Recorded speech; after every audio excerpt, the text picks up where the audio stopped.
Hey folks, welcome back. So today we have a real treat for you. This is actually going to be the part 2 review of the WE MP5 gas blowback series here.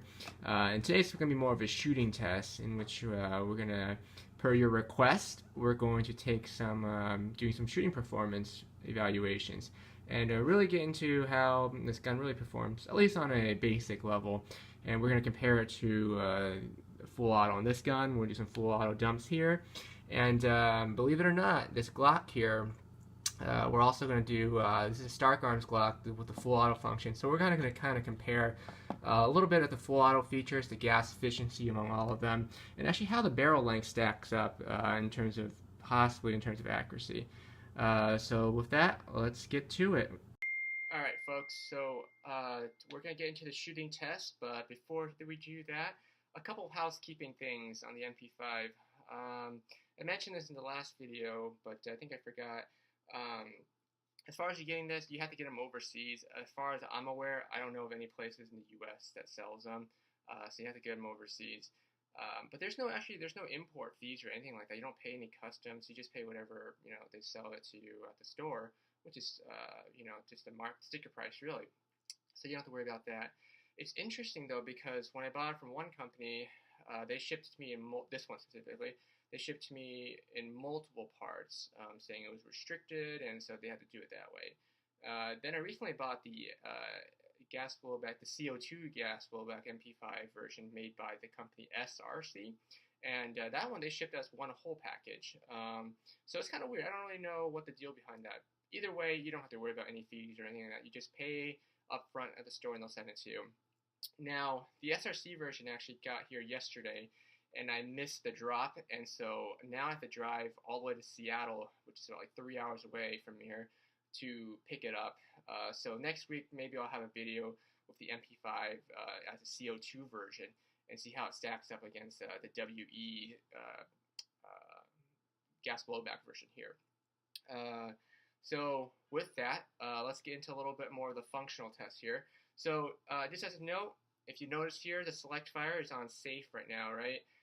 Even though the hammer has been dropped. So unlike the M4 series where they're mimicking the real steel, you have to have the gun, the hammer pulled down before you put it in safe. The MP5s, however, are going to be a different story. You can have them in any select fire mode, regardless of whether the hammer is pulled or loaded down or not. So that's something right to note.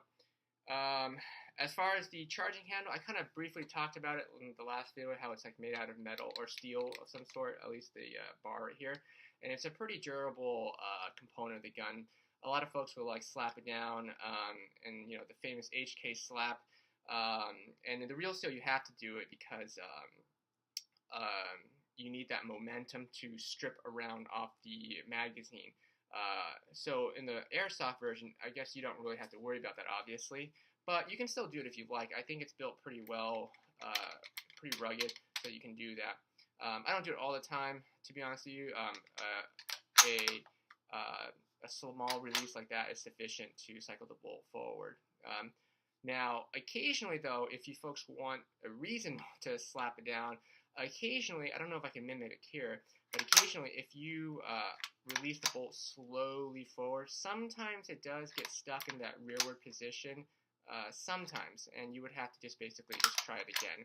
But it's pretty rare that it happens, but just something that you might be able to use as an excuse to really smack it down like that. Let me grab a magazine. But for the purposes of this video and for your viewing and entertainment pleasure, we are going to, of course, do it the real way, or the cool way, for the camera. Now, in this video, we're going to do a 30-round, a full magazine 30-round dump, and see how it performs to test the gas efficiency. It's a fairly warm day today. We're here in Washington State. It's a little bit, the air quality is really bad. There's a lot of fires going outside, but I don't think that's really going to affect anything like that. So mainly the temperature is the most important thing. I will take a couple of shots in semi-auto first, just to test the FPS and show you how it stacks up before we shoot it. And then immediately after we do the full auto dump, I'm going to load it up with a couple more rounds and then shoot those to see what the FPS drop is, if we still can, assuming we didn't run out of gas or anything like that. Now keep in mind, this gun does not, for some reason, does not stop shooting even though the magazine is empty for some reason. I've tried all the settings, I cannot figure that out. I don't know if it's a manufacturer issue or something, but that's what the problem is with this. So there's a chance that I will have to stop if there aren't rounds coming out, basically. So I'm not dry firing. But we're going to try to do 30 rounds here. So let me grab the, of course, and then let me grab the, now that hit the side and it exploded the BB, but it looks like that shot at 328. Let's try that again, but be more careful. 365. 202. Gotta hit that. But 369. Kind of interesting how it's not shooting in the 400s, but 357. 354. 344. And let's just check it out in do we have enough ammo? Yeah, it's in burst mode. Let's see what happens. 329. Whoa, that's the last shot from the burst. 340. 335. 353. 341.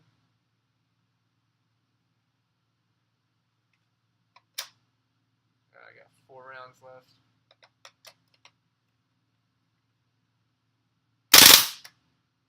334. And that's it. Okay. Let's rock and roll. Full auto. Oops, we gotta pull the stock back. And let's see here.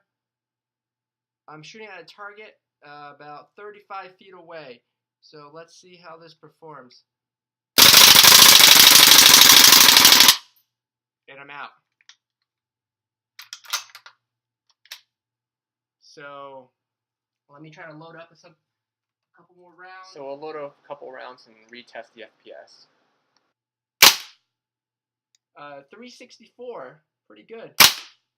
364 again. 354. Wow, that's pretty impressive actually. So that's pretty good gas efficiency since it's able to hold its FPS after shooting full auto. Here's another shot of the same full auto, but from a different angle, so you can see where the rounds impacted. It's not the best quality camera angle, or especially because of the haze too, but it shows you how it performs on full auto. And I'm out. Yikes, pretty bad accuracy though. But just as a comparison, we're going to shoot it with this gun on full auto and see how this one stacks up, really, to see if it does any better. And if I can even hit the target this time, actually.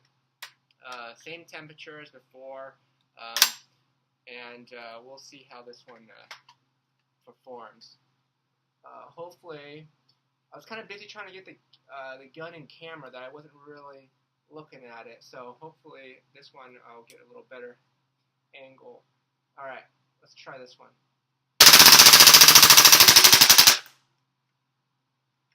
And the slide or the bolt locked back to the rear, as you can see. So you can see right through there. Alright, so that's pretty good. But obviously you can tell it kind of got a little sluggish at the end there, at the end of the 30-round jump. But that's a quick comparison there. And next up, though, I have a special treat.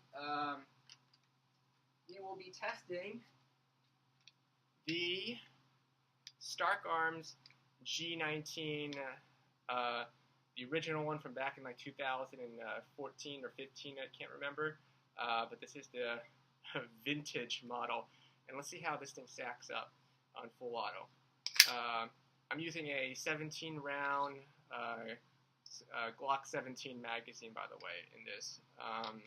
So it's going to stick out. It's not going to be flush. But this one, I know we're not going to hit anything. It's just going to go all over the place. But so let's just take a look real quick before we shoot this. I don't expect this to change because maybe the first round might hit it, but the rest is going to jump straight right across course. I've actually never done a full auto, full mag dump on this gun before. So let's see how it performs.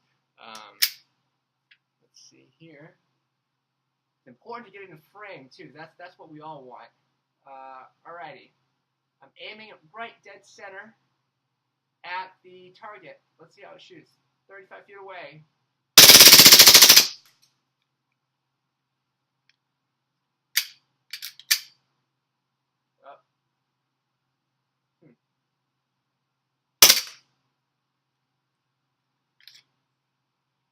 So wasn't quite able to cycle it completely, which is a little shame. I don't know if this was just a bad magazine or maybe it was too much for it. But typically it does a little bit better than that. But 17 rounds full out is a little bit much for one of these to go. So that last magazine was kind of leaking, so I kind of want to get a full magazine to make it be fair. So I really want to compare a gun that was designed to be full auto to a gun that maybe wasn't really meant to be on full auto, at least primarily. So this is now a G19 magazine that's fully gassed up. Still under the full auto full function. So let's just see how this compares.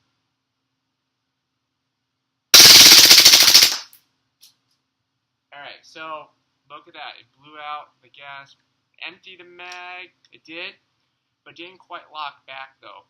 So that just shows the magazine's kind of cold. Not like freezing cold, but still pretty cold. So it just shows you how it compares. You know how much more gas efficient the two gas blowback rifles, the MP5 and the XM177 was. Compared to something that maybe wasn't really meant to be fully automatic all the time. Now, accuracy has been pretty poor in this video. I keep missing that little white paper target sight I've been looking for. This could be a combination of things. I'm not as used to shooting with the iron sights on the MP5s. B, the range I have is just not very sufficient. And, you know, the other thing is maybe the accuracy is good and the sights are just not calibrated right. So all the shots are maybe landing in the right place and they're clustering the right groups. They're just clustering in the wrong areas. So I can't really give too much information on that part right now, unfortunately. So hopefully this has been a pretty helpful performance review to help supplement the initial review of the MP5. And so next time we're going to do a little bit more and go more about the internals. And actually, since the SRC MP5 CO2 version should be in, we should be able to have a comparative review with the different blowbacks. So hold off on buying the MP5 just yet until we can take a look at both of them and see which ones gives you the better run for your money. As always, I hope you all enjoyed the content of this video. Help us improve if there are some things you want to suggest or watch us do. Give us a thumbs up if we're doing a good job, and subscribe to help our channel. Thanks, folks. See you next time.